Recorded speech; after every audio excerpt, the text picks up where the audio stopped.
开始来关心台铁445处台东往树林的培养马，伫站9点外，经过和平站附近，去弄到一粒因为地动尾落落来大石头，这是造成火车第1节到第3节车厢排马，加载火车无变过，所以旅客拢平安。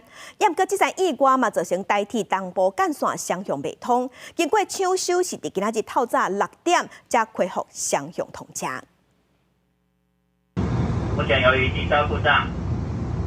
目前在这里等待救援。车顶的人拢行一条原本为台东开向树林的445处培养马河，经过花莲秀林乡的和平火车站附近时阵，因为弄到石头，互1到3节的车厢排马，车厢也围出一道一道的混压，好在再无并车，旅客平安。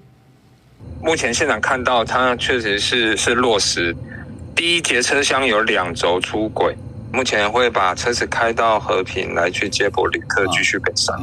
行近一个看半人悬的大石头，到环节铁轨路，事故车厝的140个乘客，差不多伫暗时10点半开始落车，挂大包小包的行李，穿过铁轨路，由台铁人引导到和平站坐专接车。要上义务感觉，然后就车子一晃，然后轰隆轰隆的往前进这样子，那大概过20-30秒之后刹停，然后车长就赶紧下车查看状况。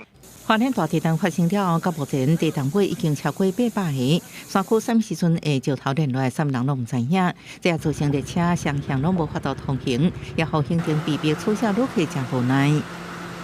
原车回去啊，刚好这班朔风也停。哦，就只能先回家。先回家。 好在在地工务团人员抢修之下，双向畅通开放。按过乘客指出，山顶也有2粒差不多10吨重的石头准备落来，就惊地动尾又未煞，有石头连落来。记者综合报道。